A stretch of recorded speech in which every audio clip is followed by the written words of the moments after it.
Hey friends. So I wanted to continue where I left off. But before then, I want to thank you for watching. Thank you for everybody who's been tuning in, subscribing, watching my videos. I appreciate you. I hope that you are enjoying what I have to say. This has been um just a random project that I've thrown together for really for me, something that I could look back on and have as like a little bit of a audio scrapbook. Hear my cat, maybe. Future, if I ever want to hear his voice, I can hear him in these videos. But yeah, it's nice to have this as a little thing to reflect on once in a while. I don't know how often I'm gonna reflect on it, but it's still nice to have. And of course, sharing this with anybody else who wants to know my stories. I left off on a bit of a cliffhanger last time.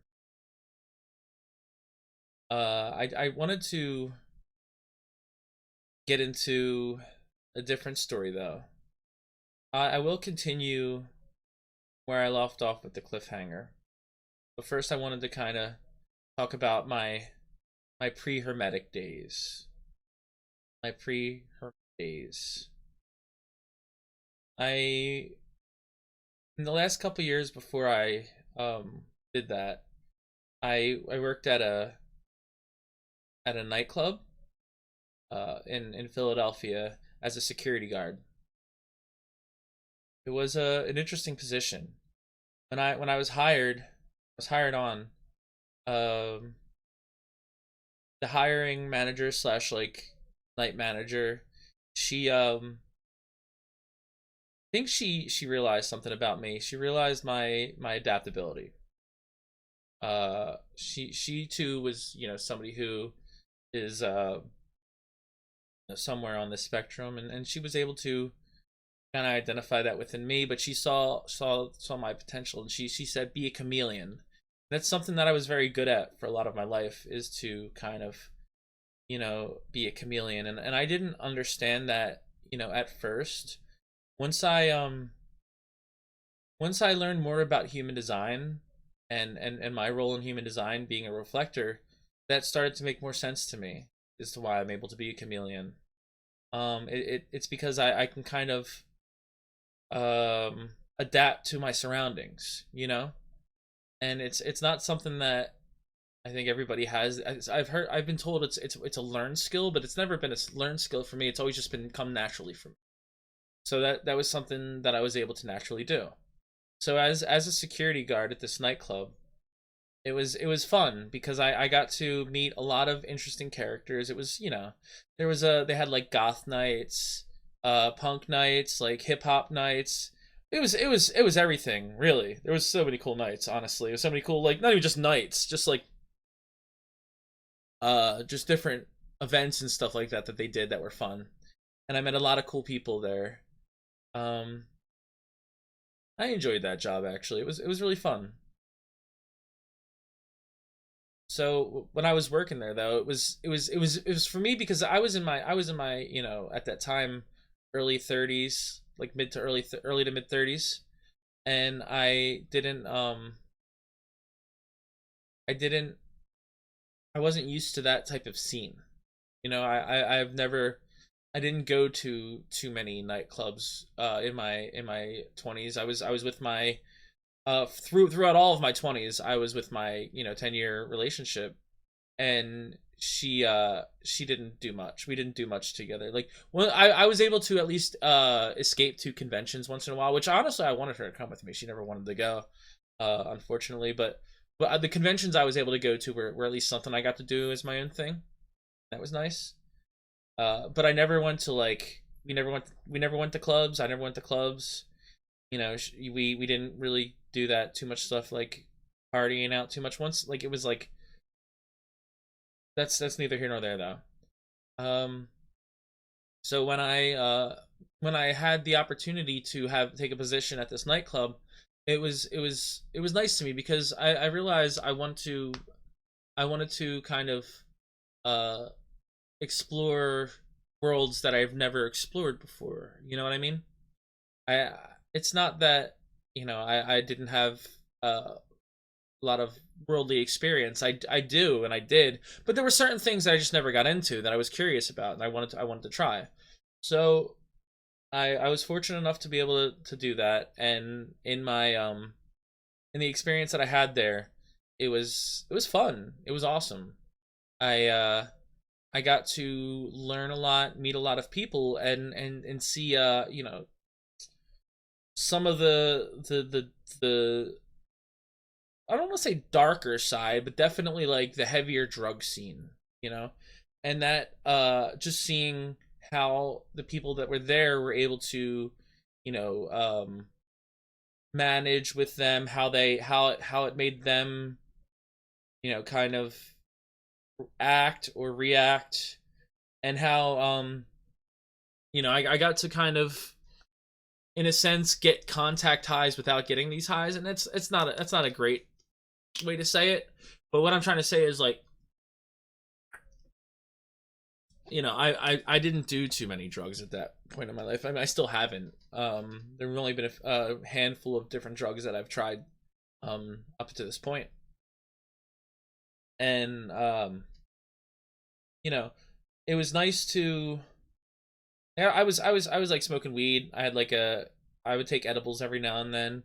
That was like, I had a vape, like a weed vape. So that was like the main thing. I never had a nicotine vape, but I had a weed vape, and I remember that every now and then I would, smoke that while I was there. But there were people who were doing, way crazier things. I remember one day, because I was a security guard. I had to check people, see what they had on them. There were people who I found with like ketamine, coke, and in like I like, it was funny because some of the guards were like, you know, they weren't so like anal about it. Like, the place was kind of laid back in that idea, but I was going by what I was told. I didn't know the extent of how either dangerous or safe some of these controlled substances were. I obviously learned more as I was there, um, but I just remember there were times when, like, there was a guy who was like trying to come in. He had like he was trying to come in and sell ketamine, and I held my ground, and I said, this is we're not okay with this. And it was just so cool because I found out later that, like, me telling that guy that thing made it so that, like, they were now wondering, who is this guy? And I'm just like, okay, so what did I just do? Did I just make an enemy? And I didn't, actually. They were the next time I saw them, they gave me $20. Not because they had any ketamine on them. Well, I mean, I hope not. But they just were trying to, like, I guess, give me some sort of sign of, like, they were, regardless. I wasn't there long enough for them to ever get by anything on me. I worked there for about 6, maybe 7 months, I want to say. Could have been a little longer, but I can't put my finger on it right now. So when I was working there, though, it was fun. There was a lot of fun stuff that happened. I had to throw a couple people out. There was a dude who threw a bottle at one of the DJs, and I had to kick him out. Um, Nothing too dangerous. There was like a shooting that happened nearby once, and we kind of had to just keep everybody safe and not let anybody go outside for a short amount of time. Uh, but oh yeah, there was one time I checked a dude, and he had this little bottle, and it was this little glass bottle. I didn't know what it was, and the guy's like, "Oh, that's poppers." I'm like, "Oh, what are poppers?" Like, I'm like, "Is this? I've never heard of this. I need you to." So I had to obviously call on the walkie-talkie, and they're like, "Yeah, you can't bring that in here." I didn't even know. I didn't know if it was like a bad thing or not. Like, I've never heard of them at this point, so I was just like, "Fucker poppers." um, but I was, fortunately, that they ended up getting them back at the end of the night, so there was no issue. there, but I learned about poppers that night, and apparently they are pretty interesting. I've never experienced them, but I don't know. I don't, I haven't done enough research to have interest in them, or enough interest to have, any it, like do any research on them. But anyways, so that happened, and there was a bunch of different things that happened there, and I also was able to something I kind of spoke for a second is the when I you know kind of turned that guy away from selling ketamine in there. uh I had run into another guy who was he was this big guy who used to come in, and like it seemed like everybody knew who he was. So I didn't know the details, but I didn't know if he like had a gun on him or whatever. But I never had to check him. They were he was just somebody who was like, just let him in. So I'm not sure of the full details on that. Well, the reason I bring him up though is because the sound guy who worked at the nightclub, he was a drummer, and he was gonna do a show, like his own set at this place in Philly. It was kind of underground. It was very underground, actually. I didn't know how underground it was until I got there. But this is it was in a place in Kensington, in a warehouse in Kensington. Like, I don't know how far I could get out from there. But I went to it because I wanted to, I was kind of, like I said, exploring different scenes. I've never did this stuff when I was younger, so I wanted to try it. So I went to this warehouse, drove there. I knew the area, so I made sure that like I didn't have too many like important expensive things in my car, because there's a good chance, especially at that time of the night. So fortunately nothing happened with my car. But anyways, drove there, went to this warehouse. Oh man. So guy checked me at the door. I paid my way in. I forget how much. I think it was like $5 or $10. I forget how much it was. Maybe it was $10. Get in there for $10. Uh, and I run into that big guy who I've seen come into my warehouse. My that was my mine is like says it's a warehouse, but it's not. It is a warehouse, but not like a warehouse. This one felt like a warehouse. You know what I mean? The one that I worked at felt like a music venue. But so I had seen him there. Like, he was like, "Oh, hey man," and we talked for a little bit, and he was a cokehead, but I didn't know like the extent. He because apparently he sold, and but he also taking it, and he was like, "You want to go?" Like, he was like trying to offer me, and I red flags immediately, like bloop bloop bloop, like I'm not fucking with coke. I had no interest. So and I was on edibles that night. I was on like some strong edibles, actually. That was a night when I was kind of experimenting with some new ones. So I was on these other edibles that I was like, so I was kind of in my own world while I was in this warehouse. I didn't talk about the warehouse really. It was a little weird. Not gonna lie, it was a little weird. So they had a little bar where they were selling alcohol, but you could tell it was like a makeshift bar. And there was somebody else who was selling like I guess it was ketamine balloons, like, and yeah, there was just some like sketchy things going on. I didn't know the full details, and I wasn't trying to start trouble because I this is my first time there. I didn't know anybody except for that one guy. They didn't know me. I wasn't trying to get shot. Yeah, that was basically I was trying to look out for myself. So, anyways, um,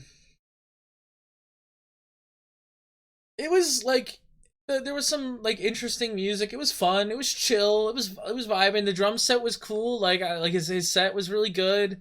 Like I mean, I had a good time, but it was just, I don't know. Like, I was able I so this is around the time when taking edibles narratives started to build in my head. is like what would happen was I would take an edible and then it would be a narrative, and it was like I could kind of see this world that may have been real, but it wasn't reality. It wasn't 3D reality. It felt like there was other stuff going on a higher level. If that makes sense to you. I've experienced more of this in other experiences, which is kind of why I wanted to talk about this before continuing my other story. With that um, experience that night, that's when interesting things started to happen in my life. Uh, Maybe I did die that night. You know, maybe something happened and I did die, and because the thing is, it didn't. There were some holes in my memory of that night. I don't like I said I didn't take the coke.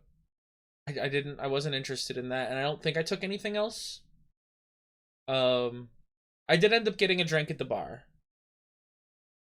and I was on the edibles. I think that was it.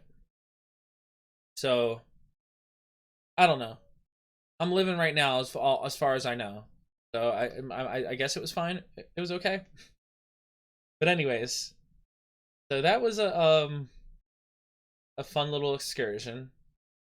Learned a lot about humanity that night, and there have been. I didn't ever go to another thing like that.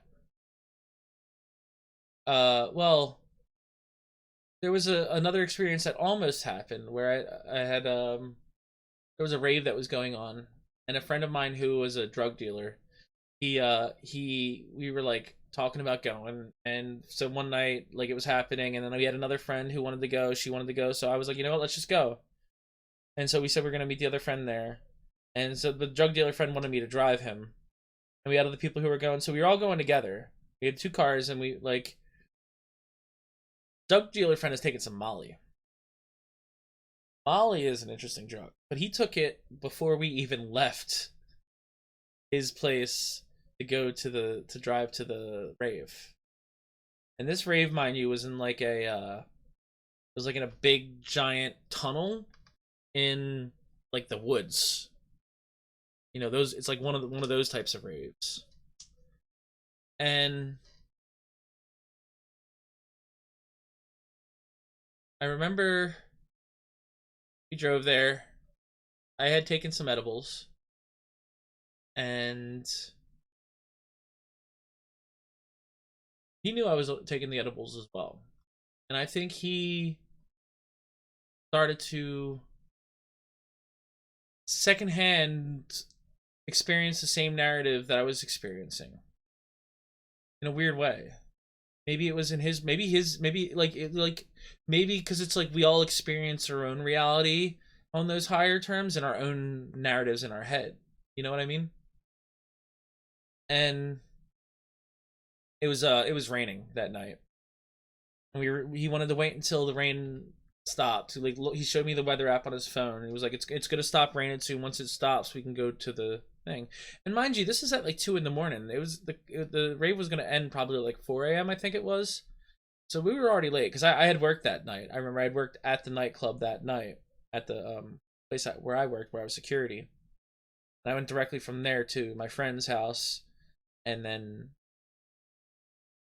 the reason I bring this up is because you know, I was on edibles, he was on Molly, and he wanted me to take Molly. I was not taking it that night, certainly not.